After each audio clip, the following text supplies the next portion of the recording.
Au 27e jour du mois de février 2025, prenons les trains d'actualité au travers quelques parutions dans les rayons de la capitale. Revue de presse. Horaire et panique générale hier à Goma, la grosse exclamation du Économie Information Générale Le Phare. En croit notre confrère, alors qu'il y a à peine 4 qu'il venait d'abattre, à bout portant une vingtaine de jeunes gens, sans fournir des raisons devant conduire à la commission d'une telle barbarie meurtrière au quartier Katindo, dont les corps ne sont pas encore inhumés.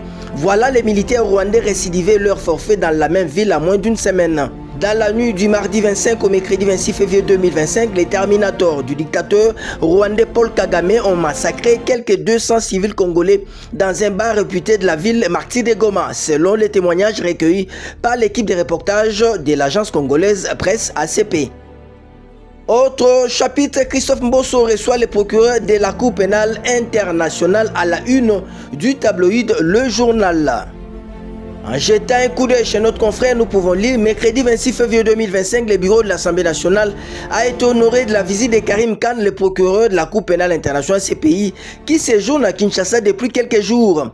À l'absence au pays de l'honorable Vital Kamerhe Lwakaningi Nikingi, le speaker de la Chambre basse du Parlement, le deuxième vice-président de l'Assemblée nationale, Christophe Mbosso Kodiampranga, a accueilli le procureur Karim Khan, avec qui il a échangé sur l'agression de la partie est de la RDC par le Rwanda. Ici est de noter, poursuit le journal, que le procureur Karim Khan est passé au Palais du Peuple pour inviter le Parlement congolais à voter une loi qui permettrait à la CPI de collaborer avec la justice congolaise en vue de sanctionner les crimes qui se commettent sur le territoire congolais. Toujours la situation à l'est de la RDC, collusion Kabila FC M23 à Tundu donne raison à Tshisekedi, titre le quotidien Information Générale Info 27. Pour notre confrère, longtemps insinué, les complicités internes derrière l'agression que subit la RDC se précisent désormais au grand jour, en confirmant les accusations du président Félix Tshisekedi.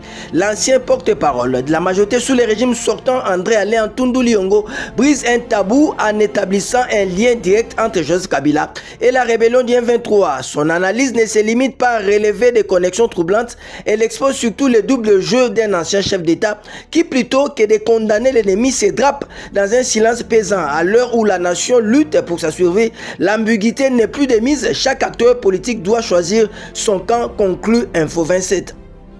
Terminons avec ce sujet. Lors de son meeting hier au Kwilu, Bemba accuse Kabila de soutenir les Mobondo, rapporte le tabloïd Forum des Assans.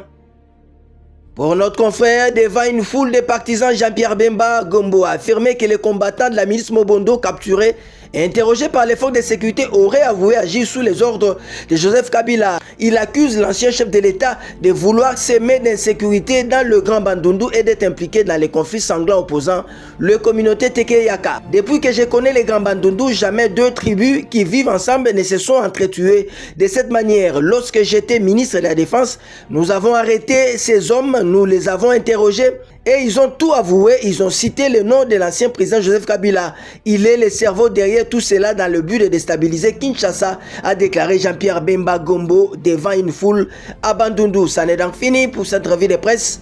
Au revoir et à demain. Tous derrière nos phares d'essai, la patrie ou la mort, Bendele Kouyate.